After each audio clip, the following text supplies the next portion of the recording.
네, 안녕하세요. 안녕하세요. 제가 지금 유튜브로 연결이 안 되어서 어떤 현장에서 어떻게 진행되고 있는지 몰라서 좀 이렇게 되는지 모르겠는데, 예, 일단 진행하도록 하겠습니다.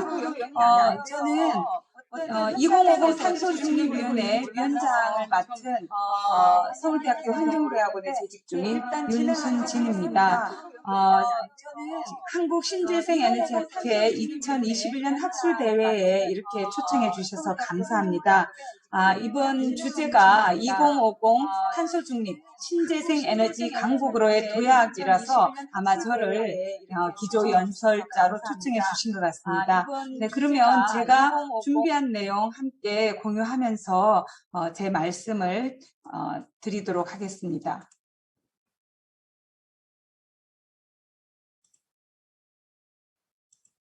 예, 저에게 그 요청하신 내용이 2050 탄소 중립 우리가 가야 할 길인데요.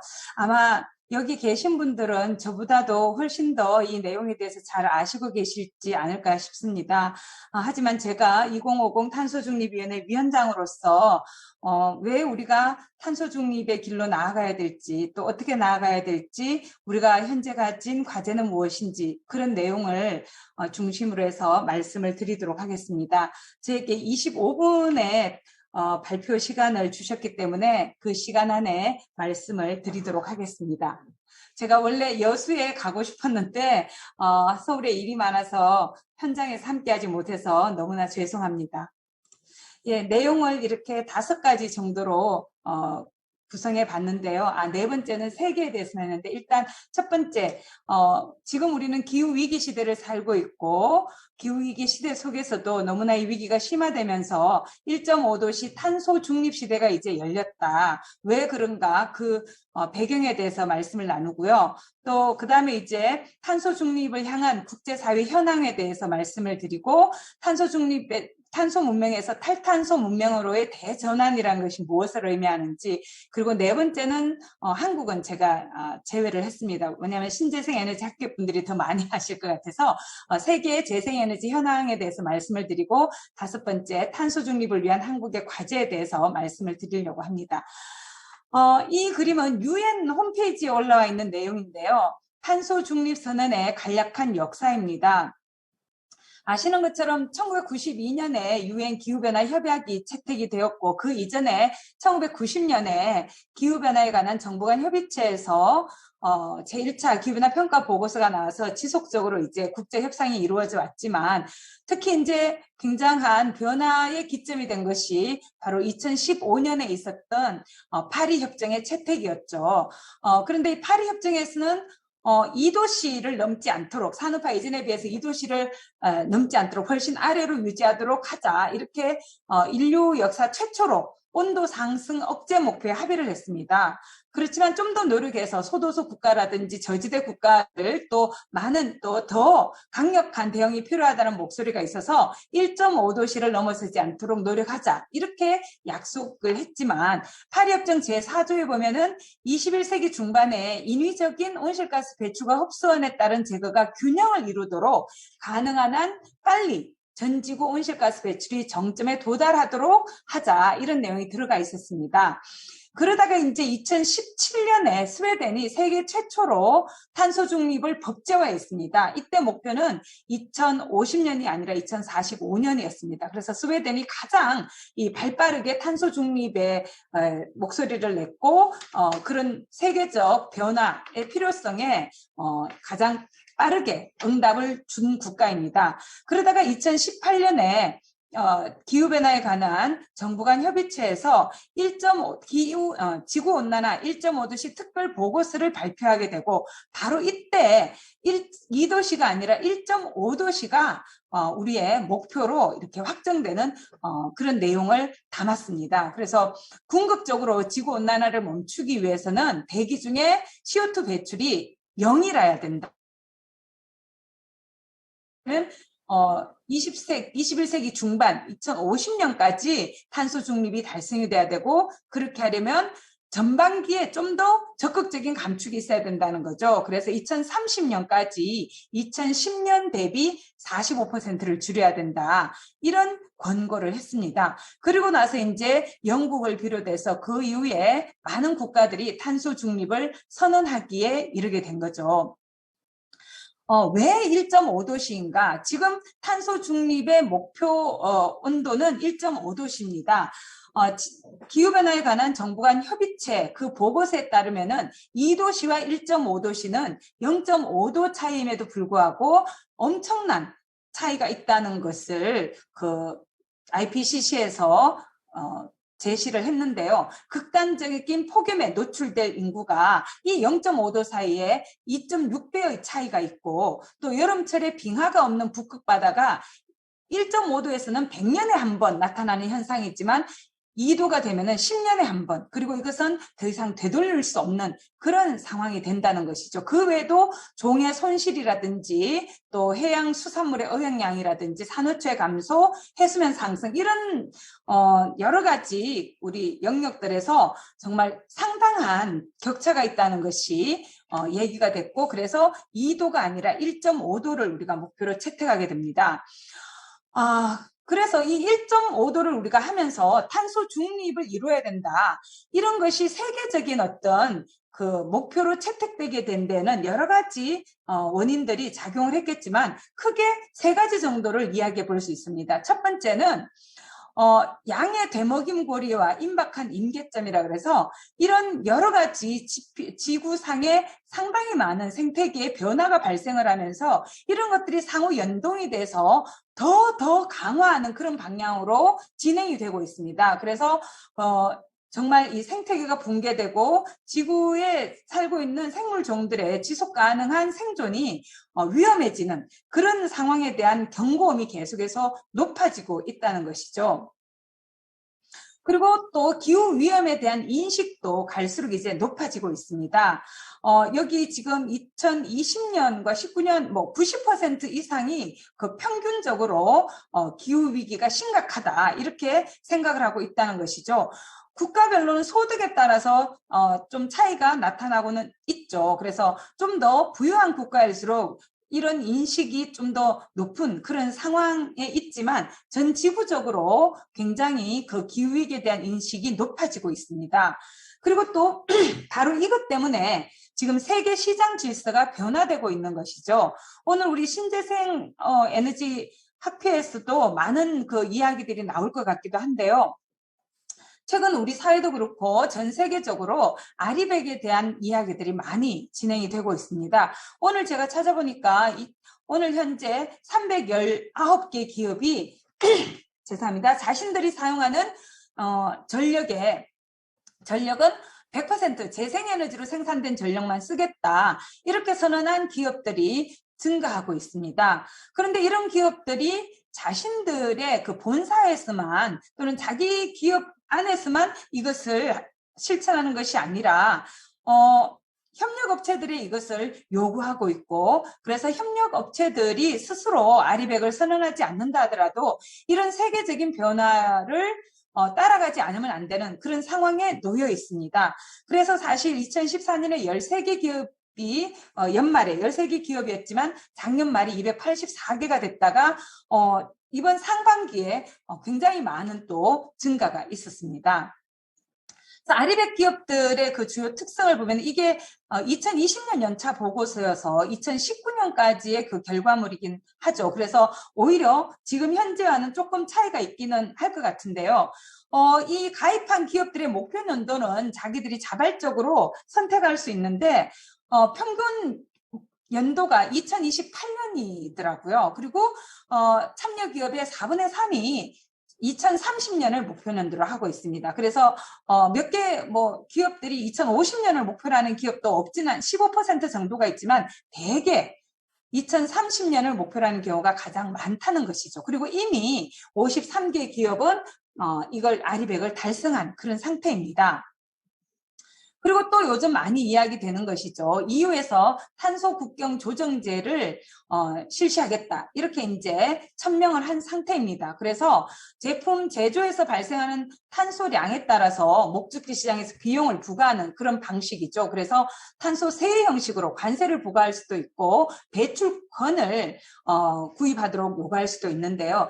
여하튼 이번 주에 7월 14일이죠. 내일이네요. EU가 이 내용에 대해서 구체적으로 이제 발표를 할 예정인데요. 얼마 전에 이제 공개된 그런 내용에 따르면은 2023년부터 철강, 시멘트, 비료, 알루미늄, 전기 등의 분야에 대해서 단계적으로 이렇게 적용을 하겠다. 그래서 대외경제정책연구원에서 분석한 자료를 보니까 이산화탄소 1톤당 30유로를 가정을 했을 때 우리 기업들이 EU에 지불해야 될 것이 1조가 넘어갈 거다. 이런 분석 결과가 나와 있더라고요. 그리고 지금 금융권에서도 탄소 중립을 향한 경주가 이루어지고 있다. 이렇게 이제 표현을 하는데 EU에서 녹색금융 분류 체계를 발표를 한다든가 또 아직 완전히 확정은 되어 있지 않지만요. 또 최근 들어서 우리 사회에서도 ESG 경영이 굉장히 중요한 화두가 되고 있죠. 그리고 이번에 글래스고에서 이제 26차 당사국 총회가 열리는데 글래스고 이 금융연합, 이 넷제로를 향한 금융연합이라는 그런 모임도 만들어지고 또 기후 리스크 관련한 금융 감독을 강화하려는 그런 움직임도 진행이 되고 있습니다. 그래서 이걸 보시면은 EU 같은 경우에 녹색 금융 분류 체계라고 해서 6대 환경 목표를 정하고 요 중에 하나 이상의 상당 수준의 기여를 하는 방식으로 금융이 투자를 해야 된다. 금융계에 투자를 해야 된다. 이렇게 나오고 있죠. 그래서 지금 우리 사회에서도 초미의 관심사가 되고 있는 천연가스나 원자력이 포함될지 여부는 아직 확정이 되지 않은 상태이지만 최근에 이제 영국에서는 녹색금융 지원 대상에서 원자력 분야는 제외하고 또 화석연료, 에탄올 연료 차량, 또 대수력도 제외하겠다. 그렇게 되어 있고 지난주였죠. 덴마크와 독일, 덴마크, 룩셈부르크, 스페인 뭐 이런 국가들에서는 원자력을 포함하지 말아야 된다. 이런 그 장관급 편지를 지금 EU 집행위원회에 제출한 그런 상태입니다. 두 번째로는 탄소 중립을 향한 국제사회 현황을 보면은 5월 말까지 탄소 중립을 선언한 국가가 전 세계에서 131개국에 달하고 이 국가들이 배출한 온실기체 양은 세계 총 배출량의 73%에 달하고 있습니다. 그래서 이런 그 넷제로를 선언한 그런 덕분에 이 목표를 다 달성한다면 전 세계 온도가 2도씨 정도로 상승하는데 머무를 거다. 이런 분석 결과가 나오고 있습니다. 클라이밋 액션 트래커의 분석 결과인데요. 하지만 1.5도씨 목표는 아직도 도달하지 못하고 있는 상태입니다. 그래서 모든 국가가 넷제로를 선언하고 그것을 달성할 때만 1.5도씨 목표가 달성될 수 있다는 것이죠. 현재까지 보면은 주요 국가들 뭐 온실기체 배출 10위 안에 드는 한국 같은 경우는 이제 11위이긴 하지만요. 연료연소로부터 배출되는 이산화탄소로 봤을 때 10위 안에 드는 국가들 중에서 뭐 인도라든지 러시아 빼고는 지금 탄소 중립을 다 선언을 한 상태이죠. 그래서 지금까지 탄소 중립을 선언한 국가들 또 그와 더불어서 2030년 국가 온실가스 감축 목표를 좀 더 높여서 발표한 국가들 그리고 이 둘 다를 한 국가들을 지도에 나타내 보면 이런 상태입니다. 그리고 지난 4월 22일 날 그 미국의 조 바이든 대통령 주최로 열린 세계 기후 정상회의에서 2030년 감축 목표를 상향해서 발표를 했습니다. 그 덕분에 이제 세계 전체 배출량의 12에서 14%가 감소하고 이것이 전체 온도의 0.2도씨 가량을 낮추는 그런 효과가 있다. 이런 분석 결과가 나오기도 했죠. 지금 그래서 우리는 사실 아까 말씀드린 것처럼 화석연료 기반의 탄소 문명에서 이제 이 탄소를 털어내는 탈탄소 문명으로 탄소 중립 사회를 지향하면서 이제 나아가야 되는 그런 역사적인 시기에 우리가 살고 있는데요. 이 그림은 뭐냐면 전 세계 이산화탄소의 배출 추세입니다. 보시는 것처럼 우리가 흔히 1700년대 중반에 산업혁명이 일어났다고 하지만 산업혁명이 좀 더 빠르게 진행이 된 게 이제 1900년, 특히 이제 1950년대에 제2차 세계대전이 지나고 나서 엄청나게 빠르게 이제 산업화가 진행이 되고 그에 발맞춰서 이렇게 이산화탄소 배출량이 급격하게 증가했습니다. 이것을 이제 우리가 거대한 가속화, Great Acceleration이라고도 표현을 하는데 지금 이렇게 많은 350억 톤 이상으로 지금 된 상태에서 2050년까지 이것을 제로로 만들어야 되는 그런 상황에 놓여 있습니다. 그래서 지금 보시면은 인류 역사가 걸어오면서 이산화탄소를 배출해왔던 그런 역사적 시간이 가장 급격하게 늘려온 것이 1950년대, 특히 이제 70년대 이후라고 이야기하면 사실 지난 50년에서 70년 동안 빠르게 증가시켜 왔던 걸 바로 이 30년 이내에 빠르게 0으로 만들어야 되는 굉장히 긴급한 그런 시대를 우리가 살고 있습니다. 지금 아시는 것처럼 세계 온실기체의 그 배출은 2006년 통계인데요. 에너지 부문에서 발생하는 게 73.2%이기 때문에 에너지 부문이 가장 핵심적인 그 변화가 있어야 될 부문으로 이야기가 되고 있죠. 물론 이것은 필요 조건이지 충분 조건은 아닙니다. 에너지 이외에도 농업이나 산림, 토지 이용, 또 폐기물, 산업공정 이런 문제들이 여전히 해결이 돼야 탄소 중립이라는 것을 우리가 실현할 수 있지만 그래도 가장 중요한 것은 바로 에너지 부문이죠. 그래서 오른쪽에 나온 이 네 가지가 굉장히 중요한 우리의 정책 방향으로 제시가 되고 있는 것입니다. 기술의 발전을 통해서 효율을 높이거나 또 재생에너지 이용을 확대하는 것만이 아니라 또 탄소 흡수원을 확대하는 것, 그러면서 생활습관과 행태까지 변화시키는 정말 대전환이 필요한 그런 시대를 우리가 살고 있습니다. 이 그림은 세계 1차 그 에너지의 소비 추세를 보여주고 있는데요. 아까 보여드린 이 이산화탄소 배출하고 굉장히 그림이 닮아 있죠. 근데 이제 그 내부를 보면은 1950년대까지는 사실 주요한 그 전통적인 바이오매스, 땔감의 이용도 여전히 했고요. 특히 이제 석탄의 사용이 점점 늘어났죠. 그러다가 50년대 이후로 보면은 석유라든지 천연가스의 사용이 급격하게 늘어나는 그런 모습을 볼 수가 있습니다. 제가 이 밑에 써놓은 게 뭐냐면 새로운 에너지원이 언제부터 인류의 삶에 추가되기 시작했느냐 이걸 제가 적어봤는데요. 결국 굉장히 소수의 에너지원에 우리가 의존하다가 점점 다양한 에너지원으로 다변화가 됐고 특히 이제 새로운 재생에너지라고 이야기될 수 있는 그런 풍력, 태양광 이런 부분은 80년대 후반부터 사용하기 시작해서 지금 점점 그 폭을 늘려가고 있습니다. 하지만 2050년대라는 것은 그림으로 봤을 때 굉장히 짧은 기간밖에 남겨두지 않았는데 이 기간 동안 재생에너지의 비중을 현저하게 늘려야 되는 그런 상황에 우리가 놓여 있다는 것이죠. 이건 이제 IEA가 발표한 2050년 탄소 중립 시나리오입니다. 그래서 이런 방식으로 이제 에너지 소비를 변화시켜 나갈 때 CO2 배출이 이렇게 줄어들 수 있다. 이걸 보여주고 있는데 여기에 보면은 석탄 발전소 금지라든지 또는 내연기관차 금지라든지 이런 내용들이 정책적으로 강력하게 추진이 될 때 이런 변화가 가능하다는 것이겠죠.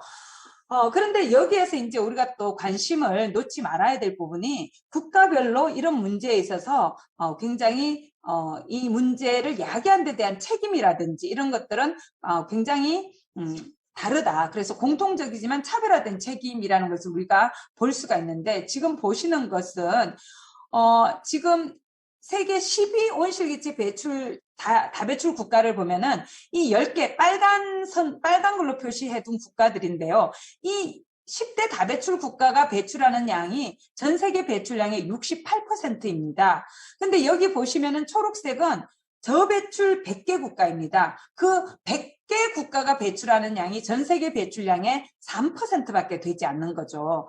좀 더 우리가 1, 2, 3위로 줄여서 이야기해 본다면 이 1, 2, 3위 국가가 배출하는 양이 거의 절반에 육박하는 46%입니다. 우리나라 같은 경우는 바로 10위 밖에 11위 국가이죠. 그래서 우리나라 같은 경우는 전 세계 배출량의 1.51% 정도를 차지하고 있는데, 그래서 어떤 질문을 하냐면 우리가 탄소 중립을 하든 말든 1.51밖에 안 되는 국가가 하는 게 무슨 의미가 있겠느냐, 이런 질문을 던지는 분들도 계시는데요. 그렇지만 뒤집어서 이야기하면 우리 뒤에 있는 180개 이상의 국가들이 변화하지 않는다면, 우리처럼 생각하고, 그러면 탄소 중립 사회라는 것은 가능하지 않습니다. 그리고 이것은 우리의 의지와 무관하게 세계 전체가 그런 방향으로 아까 말씀드린 것처럼 변화되고 있기 때문에 우리가 그런 전체적인 방향을 따라가지 못한다면 결국은 우리의 생존 자체가 기후 위기로 인한 생존의 문제만이 아니라 그것을 해결하기 위한 세계 경제 질서의 변화에 우리가 적응하지 못함으로써 생존이 어려워지는 그런 상황에 놓일 수밖에 없다는 것이죠. 그리고 이것은 뭐 다 아시는 것처럼 기후 위험 지수는 오히려 책임이 덜한 국가가 훨씬 더 위험한 그런 상황을 보여주고 있고요. 그래서 우리가 결국 나아가야 되는 방향은, 우리가 탄소 중립을 이야기하는 이유가 결국은 지속 가능한 사회를 실현하는 것이고, 지속 가능한 사회를 실현하기 위해서는 우리가 경제적인 지속 가능성, 사회적 지속 가능성, 환경적 지속 가능성의 균형을 이루어야 된다고 이야기하지만 사실은 이것은 평면적인 관계가 아니라 위계가 있는 것이죠. 생물권, 환경적 지속 가능성이 튼튼하게 받쳐주지 않으면 사회적 지속 가능성, 경제적 지속 가능성 모두가 지탱되기 어렵습니다. 그리고 이런 환경적 지속 가능성에서 굉장히 중요한 역할을 하는 것이 바로 기후 위기라는 것이죠. 네, 그렇다면 이런 상황에서 세계적인 그 에너지 현황, 그리고 재생에너지 현황은 어떠한가? 이거는 많은 분들이 보셨겠지만 리뉴블 에너지 네트워크에서 발표한 그 세계 재생에너지 현황 보고서를 제가 가져왔는데요. 지금 보시는 것처럼 화석연료의 그 최종 에너지 중 비중은 큰 차이가 없이 지난 10년간 유지가 되어 왔더라고요. 물론 총량은 훨씬 늘었습니다. 그래서 이게 늘면서 이제 이산화탄소 배출이 계속 늘고 있는 거고요. 그 와중에 현대적인 재생에너지 이용량과 비중은 10년 만에 좀 늘었습니다. 그래서 결국 이런 늘었다는 것은 2.5%포인트가 늘어난 걸 알 수가 있고요. 이걸 보시면은 새롭게 추가되는 발전 용량 중에서 재생에너지가 차지하는 비중은 작년 같은 경우에 83%였습니다. 그래서 2010년에 40% 정도에서 2배 이상 지금 빠르게 늘어나는 그런 모습을 우리가 볼 수가 있고요. 또 재생에너지 추가 용량으로도 봐도 지금 기술별로 가장 빠르게 늘고 있는 것은 태양광입니다. 그 다음 풍력, 이런데 작년 한 해만 하더라도 256기가와트 이상이 추가된 걸로 그렇게 나타났습니다.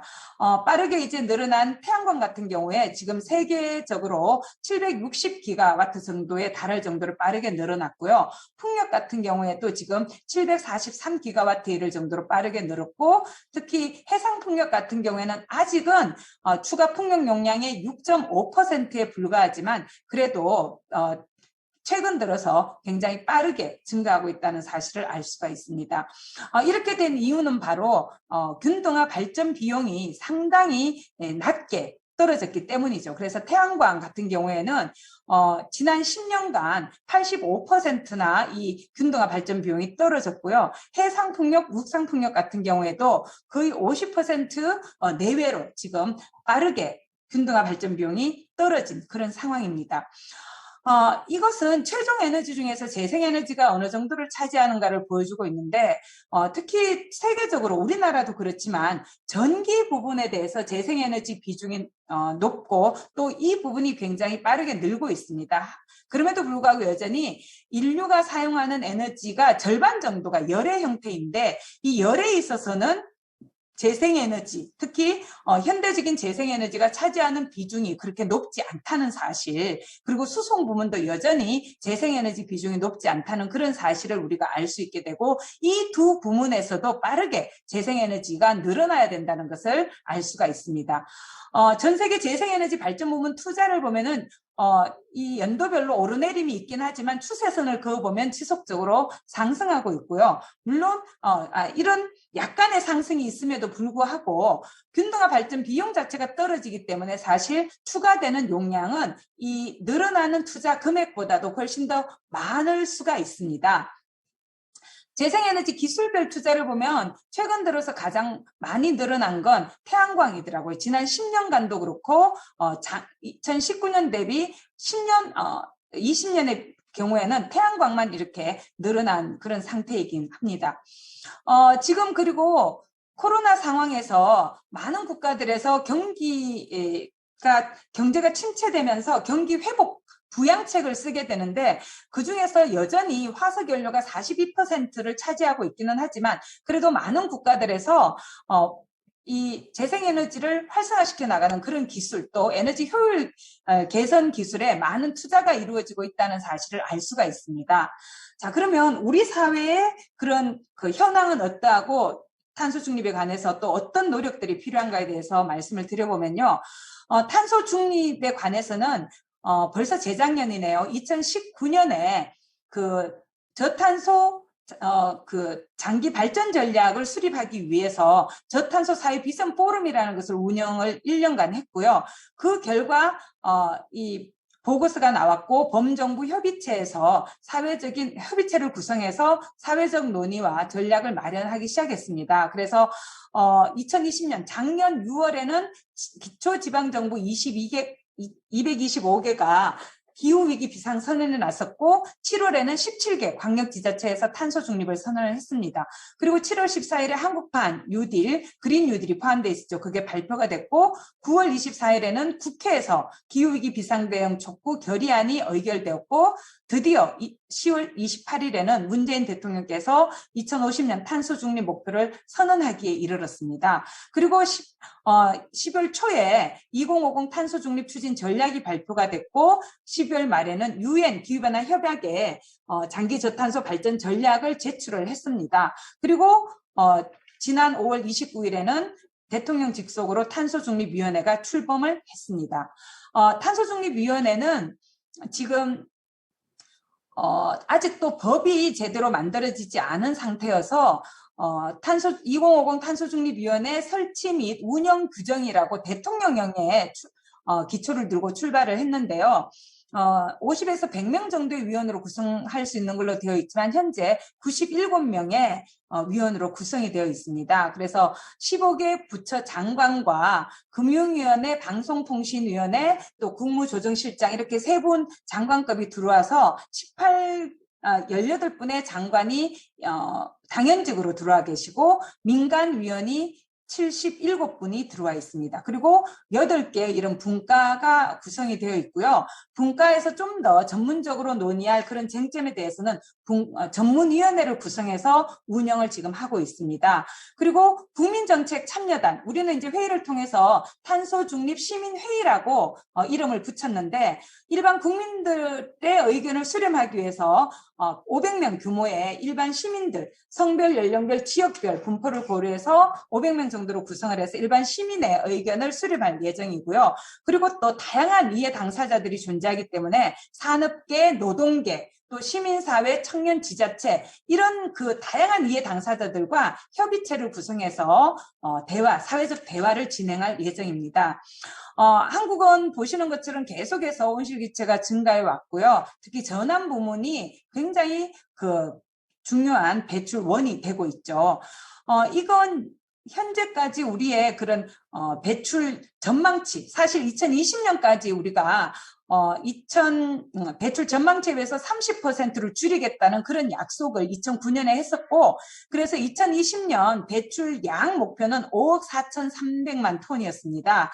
하지만 지난 10년간 되돌려 보면은 사실 2018년까지는 이런 우리가 가야 될 경로를 따라가지 못하고 사실은 배출 전망치를 따라왔습니다. 오히려 배출 전망치보다 배출이 더 높았던 그런 시기도 존재했습니다. 2010년에서 13년 사이였는데요.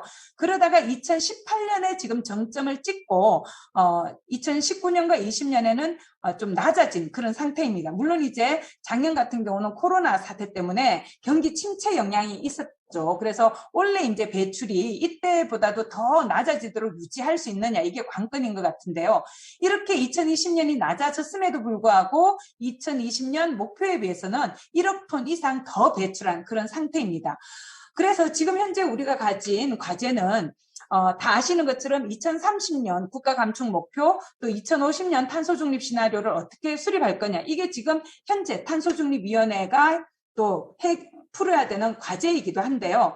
지금 보시는 것처럼 정말 새로운 사회를 향해서 나아가는 거여서 이제는 더 이상 이 탄소 중립이 가능한지를 물으면 안 된다고 저는 생각합니다. 탄소 중립은 가야 될, 움직일 수 있는 목표이고 결국 어떻게 실현할 것인가 그 방법을 우리가 모색하는 것이 우리가 할 수 있는 일이죠. 그래서 현재 2030년 목표를 어떻게 할 거냐 이게 굉장히 중요한 또 사회적 과제로 제기가 되고 있는데 산업계의 그 이해라든지 또 시민사회의 요구 이런 것들이 굉장한 차이가 있기 때문에 어떤 식으로 이제 이런 사회적인 논의를 좀 더 모아서 사회 전체가 수용할 수 있고 공감대가 확보될 수 있는 그런 목표를 수립할 거냐. 이게 이제 현재로서는 11월에 우리가 발표를 하기로 되어 있고요. 탄소중립위원회가 10월 말까지 이것을 확정할 그런 상태입니다. 그래서 지금 현재 마지막인데 우리가 너무나 많은 과제를 안고 있죠. 결국은 에너지 효율을 개선하면서 재생에너지 이용을 늘리는 것, 그것이 정말 중요한 과제인데 그 이전에 그것과 함께 이제 탄소 중립 이행을 위한 기본법을 제정함으로써 탄소 중립 사회를 이행하기 위한 다양한 재원을 마련한다거나 관련한 제도를 또 우리가 빨리 도입해서 신설할 수 있는 게 중요하고요. 그리고 탄소중립위원회가 정권의 교체가 있든 없든 상관이 없이 2050년까지 굳건하게 이 탄소중립을 실현하기 위한 다양한 가버넌스의 역할을 제대로 할 수 있도록 법적 기초를 튼튼히 하는 게 저는 굉장히 중요하다고 생각합니다. 그리고 이것은 정말 새로운 사회이기 때문에 이런 사회로 진행하는 과정에서는 기존의 산업 구조는 바뀔 수밖에 없고 다양한 우리의 생활 양식 자체도 바뀔 수밖에 없기 때문에 그 과정에서 탈락하거나 배제되거나 소외되는 사람이 없이 함께 다 안고 가야 되는 그런 것이 굉장히 중요한 과제가 되겠죠. 결국은 재생에너지를 늘리는 것이 중요하지만 아시는 것처럼 현재 우리 사회에서 너무나 입지 갈등이 빈번하게 또 전국적으로 이루어지고 있어서 이 문제를 해결하기 위해서 어떻게 가치를 공유하고 이익을 나눠 가질 것인가 이게 중요한데 결국 이격거리 규제라든지 또 현재 진행되고 있는 REC 가중치 제조종 문제라든지 특히 풍력 발전 관련해서는 원스톱샵이 빠르게 좀 이행이 되는 것이 중요한 과제가 아닐까 그렇게 생각을 하고요. 그 외에도 이제 재정금융제도가 녹색화되게 우리도 녹색금융 분류 체계를 지금 만들고 있는데 그 부분이 제대로 진행이 돼서 기업의 ESG 경영이랑 잘 연결될 수 있어야 될 것 같고요. 또 에너지만이 아니라 순환경제를 활성화시키고 저투입 순환농법으로 전환함으로써 농업 부문에서 발생하는 그런 부분을 줄여야 되겠죠. 특히 육식으로 인해서 너무나 많은 배출이 있기 때문에 식단의 변화도 중요하고요. 또 현재 우리 사회에서 지금 문제가 되고 있는 탄소 흡수 문제 같은 경우에도 이것을 어떻게 우리가 확보할 것인가, 지속 가능한 살림을 어떻게 경영할 것인가, 또 새롭게 CCUS라든지 다양한 기술에 대해서 어떻게 혁신성을 발휘할 수 있도록 할 건가, 또 기후위기와 맞물려서 지금 생물 다양성 문제도 굉장히 심각한데 이런 문제, 기후위기 적응 문제, 특히 이제 앞으로 진행이 되면 될수록 이 조세 체계를 개편하고 요금 체계를 개편하고 전력 시장을 개편하는 것이 굉장히 중요한 과제가 될 것 같습니다. 결국은 이런 문제를 다 해결하기 위해서는 사회적 공감대와 합의가 필요하고 이를 위해서는 이해 당사자들과 꾸준하고도 지속적이면서도 정말 광범위한 그런 사회적 대화가 이루어지는 게 무엇보다 중요하지 않을까 생각합니다. 제가 43분까지 했어야 되는데 시간을 너무 많이 쓴 것 같습니다. 죄송합니다. 네, 이걸로 제 발표를 마치겠습니다. 감사합니다. 네, 이걸로 제 발표를 마치겠습니다. 네.